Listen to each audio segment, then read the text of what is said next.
So WhatsApp everyone. तो आज हम करेंगे इंडियन पार्टनरशिप एक्ट 1932, जिसकी यूनिट नंबर 1 ही डिस्कस करेंगे इस लेक्चर में।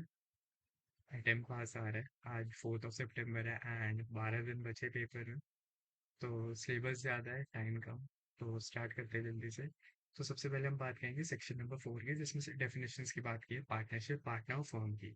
तो सेक्शन नंबर 4 अगर हम देखें तो पार्टनरशिप को डिफाइन ऐसे किया गया कि partnership is the relation between persons who have agreed to share the profits of a business carried on by all or any of them acting for all. मतलब रिलेशनशिप बिटवीन पीपल जिन्होंने profits को share करने की बात की है and business carried on by all or any of them acting for all. Business की बात करिए जो कोई एक चलाते हैं या एक से ज्यादा लोग चलाते हैं। ठीक है। तो ये चीजों के बारे में हम बात करेंगे एसेंशियल एलिमेंट्स में, बट अभी के लिए सिर्फ यही डेफिनेशन पता होनी जरूरी है। बाकी जो लोग इंडिविजुअली होते हैं एक पार्टनरशिप में, उन्हें पार्टनर्स कहा जाता है एंड उनको कलेक्टिवली फर्म कहा जाता है। और जो नाम के अंडर वो सब मिलके काम कर रहे हैं उसे फर्म्स नेम कहा जाता है। ठीक है। एसेंशियल एलिमेंट्स ऑफ पार्टनरशिप हमारा टॉपिक है मेन जो इम्पोर्टेंट है, एंड उसमें सबसे पहली बात जो हमारी की गई है वो है एसोसिएशन ऑफ टू और मोर पर्सन।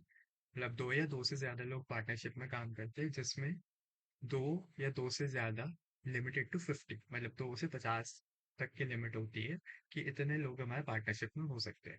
ठीक है। बाकी ये एक अग्रीमेंट के बेसिस पर फॉर्म होती है। Partnership is the result of agreement. Partnership हमारी बनती ही अग्रीमेंट के बेसिस पे, तो अग्रीमेंट होना जरूरी है। ये वॉलेंट्री होता है एंड कॉन्ट्रैक्चुअल बेस पे होता है। वॉलेंट्री मतलब अपने आप डिसाइड की है, एंड कॉन्ट्रैक्चुअल मतलब ये कॉन्ट्रैक्ट की तरह काम होता है। एंड लॉ में इसकी जगह होती है। बेसिकली आपके अगेंस्ट लीगल ऑब्लिगेशन आ जाती है इफ ये कॉन्ट्रैक्ट बनाया गया है तो। ठीक है। बाकी बिजनेस इसका थर्ड एलिमेंट है। Business includes every trade occupation and profession. Basically हर तरह की ट्रेड ऑक्यूपेशन प्रोफेशन जो है वो बिजनेस में आ जाती है। तो मोटिव इसमें बिजनेस एक्टिविटी का गेन्स के लिए होता है, बट अगर हम बिजनेस की बात करें तो बिजनेस और को ओनरशिप दो अलग चीजें होती है। को ओनरशिप बेसिकली आप एक प्रॉपर्टी को साथ में मिलकर होल्ड कर रहे हो तो वो को ओनरशिप होती है, वो बिजनेस नहीं होता क्योंकि आप वो रेगुलर बेसिस पे ही कर रहे हैं। बट बिजनेस आप रेगुलर बेसिस पे करते हो, दैट्स उसे बिजनेस कहा जाता है। ठीक है।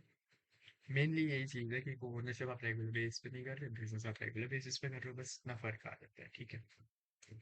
बाकी अगला जो हमारा एलिमेंट है, फोर्थ एलिमेंट, वो है agreement to share profits. Basically हर पार्टनर का प्रॉफिट शेयर करना जरूरी होता है।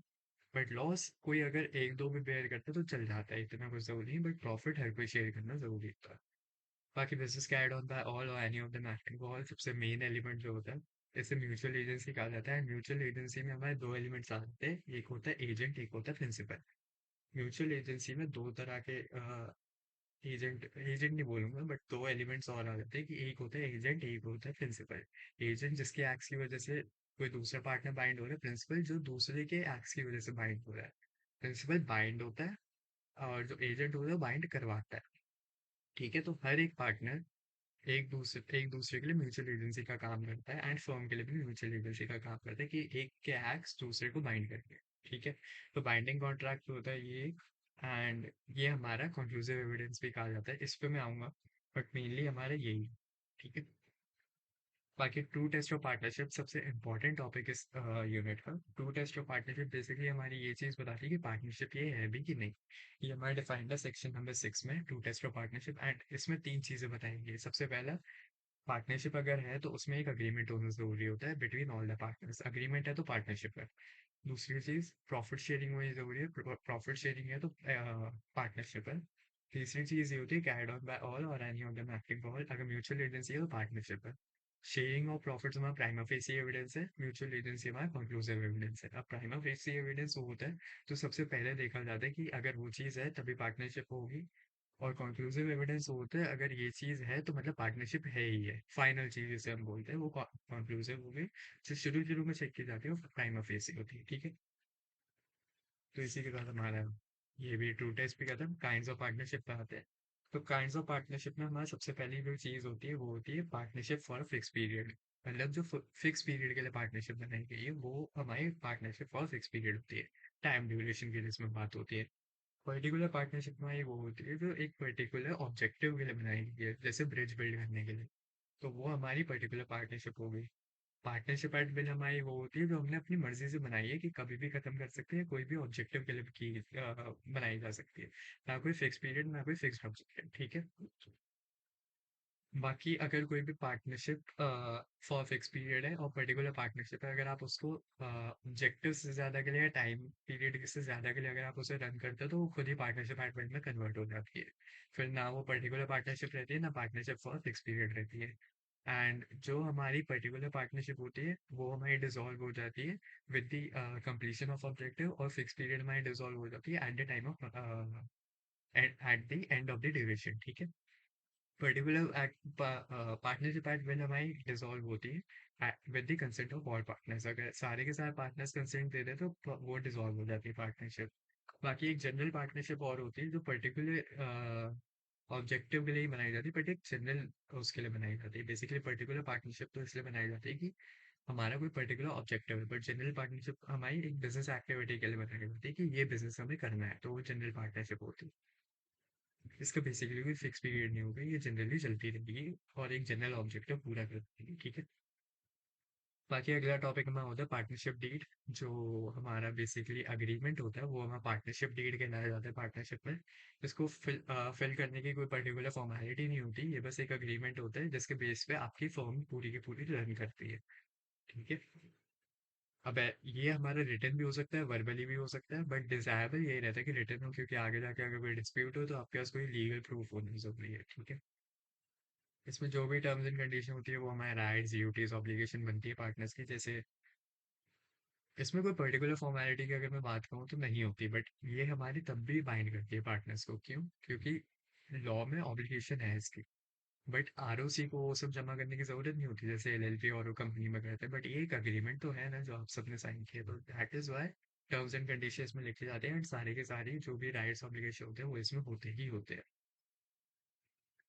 बाकी अगर इसमें आगे बात करें तो इसका रिटर्न में होना, स्टैम्प्ड होना और रजिस्टर्ड होना जरूरी होता है अगर आपके पास कोई इमूवेबल प्रॉपर्टी है पार्टनरशिप में। तो जैसे अगर आप कोई बिल्डिंग ओन करते हो, घर ओन करते हो, मशीनरी कोई बहुत बड़ी है, फैक्ट्री ओन करते हो, तो रिटर्न में होना जरूरी है, क्योंकि बड़ी ऑब्लिगेशन है कि एक कोई बहुत बड़ी प्रॉपर्टी है आपके पास।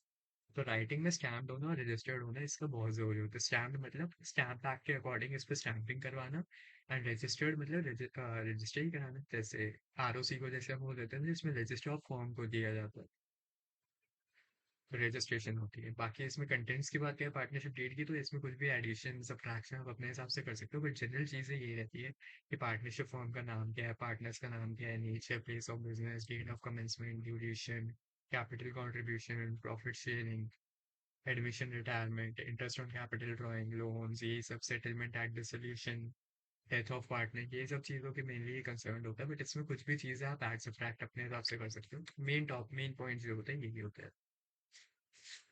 बाकी इसमें लास्ट टॉपिक जो हमारा आ जाता है वो होता है टाइप्स ऑफ पार्टनर्स। बहुत छोटा सा यूनिट था एज से, बट टाइप्स ऑफ पार्टनर्स हमारा लास्ट टॉपिक है जिसमें हम सबसे पहले बात करेंगे एक्टिव और एक्चुअल और ostensible partner. Active, actual, ostensible partner, ये मतलब सेम नहीं, सेम ही चीज़ है बट और लग जाता है डिफरेंट वर्ड्स।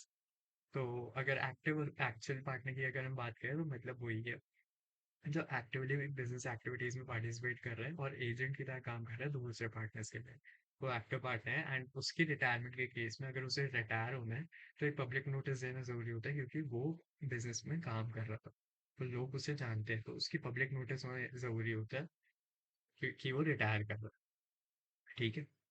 बाकी एक पार्टनर और होता है हमारा स्लीपिंग पार्टनर, डॉर्मेंट पार्टनर भी जिसे कहते हैं, जो एक्टिवली पार्ट नहीं कर रहा बिजनेस में। जनरली ये पैसे ही लेके आता है फॉर्म में, बट अगर हम जनरली बात करें तो ये एक्टिवली पार्टिसिपेट नहीं करता बिजनेस एक्टिविटीज में। प्रॉफिट लॉस ये शेयर करता है, बट इसको कोई अगर रिटायर होना है तो इसको कोई पब्लिक नोटिस देने की जरूरत नहीं, क्योंकि लोग इसे जानते ही नहीं, क्योंकि ये पार्ट कोई पार्ट तो है नहीं इसका बिजनेस में, बट ये स्लीपिंग पार्टनर होता है फिर। बाकी नॉमिनल पार्टनर हमारा वो होता है जो जनरली फर्म को नाम अपना दे देता है कि मैं इस फर्म में पार्टनर हूँ। बेसिकली अगर कोई फेमस एक्टर हो गया या कोई बहुत बड़ा सेलिब्रिटी हो गया, वो हमारा जनरली नॉमिनल पार्टनर का ही काम करता है कि वो बिजनेस एक्टिविटीज में तो पार्ट नहीं लेता, ना कुछ पैसा लाता, ना कोई इन्वेस्टमेंट होती है, बट वो अपना नाम दे देता है उस फर्म में कि वो बिजनेस रन कर रहा है, ठीक है। उसका प्रॉफिट लेना जरूरी नहीं होता, उसके कुछ भी इन्वेस्ट करना जरूरी नहीं होता। बिजनेस एक्टिविटी में कंडक्ट होना जरूरी नहीं होता, बट उसके जो भी थर्ड पार्टीज की लाइबिलिटीज होती है वो उस तक आती ही आती है, वो लायबल रहता है थर्ड पार्टीज को, लायबिलिटी अनलिमिटेड रहती है। और अगर इसे रिटायर होना है तो इसे भी पब्लिक नोटिस देना जरूरी होता है, क्योंकि लोग इसे जानते हैं। बाकी एक तरीके का पार्टनर और होता है जो पार्टनर से प्रॉफिट ओनली होता है, साफ नाम से पता लग रहा है कि वो प्रॉफिट्स के लिए ही है पार्टनरशिप में। ठीक है। बाकी एक इनकमिंग पार्टनर होता है, इनकमिंग पार्टनर में वो होता है जो एडमिट हो रहा है पार्टनरशिप पे। बेसिकली अभी तक वो पार्टनर था नहीं, बट अब एक पर्टिकुलर डेट से वो पार्टनर बन गया, तो वो इनकमिंग पार्टनर होता है। उसकी लाइबिलिटीज आज तक की डेट तक की कोई भी लाइबिलिटी उस पर नहीं आती, बट आगे से जो बिजनेस चलेगा उस वो लाइबिलिटीज उसकी आती है। बेसिकली डेट ऑफ एडमिशन से जो भी उसके काम होंगे वो उसकी लाइबिलिटी मानी रहेगी, उससे पहले उसकी कोई लाइबिलिटी नहीं। बाकी आउटगोइंग पार्टनर हमारा वो पार्टनर होता है जो रिटायर हो रहा है या फिर जा रहा है बिजनेस से। उसकी लायबिलिटी तब तक रहती है जब तक वो बिजनेस में था। बिजनेस बिजनेस से जाने के बाद उसकी कोई लायबिलिटी नहीं होती अगर वो पब्लिक नोटिस दे देता है। ठीक है। पार्टनर बाय होल्डिंग आउट हमारे वैसे सबसे मोस्ट डिफिकल्ट पार्टनर जैसे हम बोलते हैं, समझ लेना।